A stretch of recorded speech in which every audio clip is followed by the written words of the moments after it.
आखिर सच कहीं ना कहीं तो निकल कर सामने आता ही है। छुपाने से भला कितने ही दिनों तक आप लोग उसको छुपा सकते हो। अब इस कंट्रोवर्सी के चलते कुछ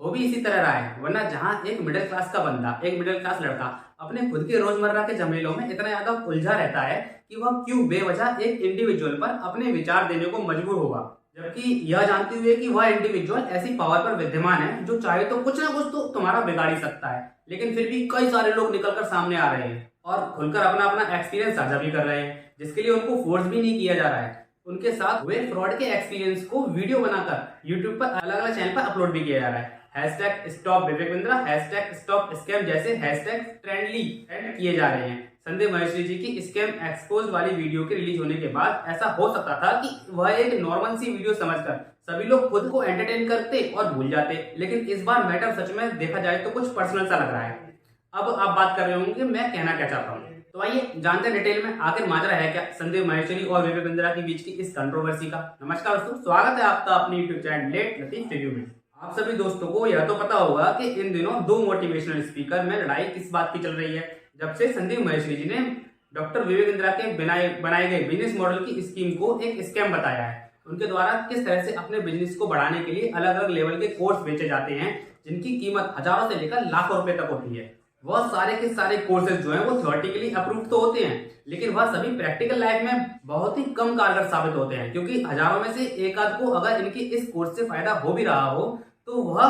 कोई यूजफुल कोर्स तो नहीं कहा जा सकता। और लास्ट में पल्ला झाड़ा जाता है यह कहते हुए कि तुमने उतनी लगन से मेहनत करी नहीं होगी जितनी मेहनत से यह कोर्स तुमसे डिमांड करता है, इसलिए आपकी फीस जो आपने इस कोर्स को परचेज करने के लिए पे की थी उसको रिफंड नहीं किया जा सकता। बस इसी बात को लेकर संदीप माहेश्वरी जी ने यूट्यूब पर अपनी लड़ाई ऐसे स्कैम के खिलाफ शुरू की थी,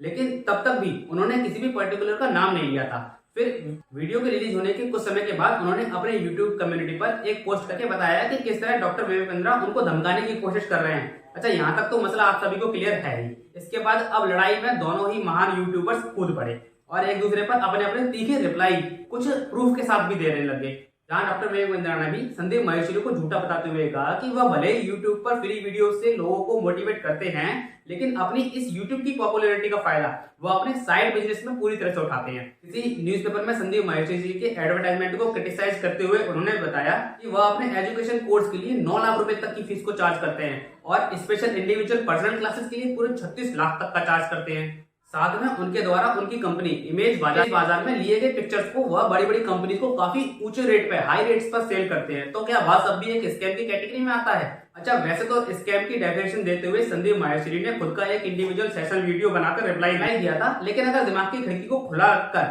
हम सब भी अपने अपने तरीके से सोचें तो क्या आपको नहीं लगता कि मैक्सिमम कितने ही लोग ऐसे हैं आज के जमाने में जो ऑनलाइन एजुकेशन या ऐसे वर्चुअल बिजनेस कोर्स जहां थ्योरेटिकली और टेक्निकली तो आपको खूब सारा ज्ञान दिया जाता है, लेकिन वह सारी नॉलेज जब हम अपने प्रैक्टिकल लाइफ में यूटिलाइज करने जाते हैं तो वह सिर्फ एक एकेडमिक नॉलेज के जैसा ही होता है कि भरपूर क्वांटिटी हमारे माइंड में थ्योरेटिकल वाइज तो जमा रहती है, बट हम चाहकर भी उसे व्यवहारिक जिंदगी में यूटिलाइज नहीं कर पाते। और यही संदीप माहेश्वरी जी शायद हम सब लोगों को समझाना भी चाह रहे थे कि जो कोर्स अगर 1000 बंदों को बेचा जा रहा है उसके इस्तेमाल से अगर 50% लोग भी सक्सेसफुल होकर अपना खुद का बिजनेस रन कर पा रहे हैं तो वह एक बढ़िया कोर्स की कैटेगरी में रखा जाएगा। लेकिन ऑन द अदर हैंड अगर 1000 बंदों में से केवल एक बंदा है जो अपने बिजनेस को रन कर पाया, बाकी 999 अपने बिजनेस को रन नहीं कर पाए, तो ये स्कैम की कैटेगरी में ही लाई करेगा, क्योंकि वह जो एक पर्टिकुलर बंदा जिसने अपने बिजनेस को चला लिया वो वैसे भी अपने बिजनेस को अपने दम पर चला सकता था, उसमें उसे उस कोर्स की कोई जरूरत थी भी नहीं, वह बस एक मोटिवेशन का जरिया हो सकता था अपने बिजनेस की शुरुआत करने के लिए। वैसे आपका अपना खुद का इस पूरे मसले पर क्या कहना है हमें कमेंट सेक्शन में जरूर बताइए और हमारी वीडियो के बारे में अपनी राय कमेंट में जरूर लिखिएगा। नमस्कार।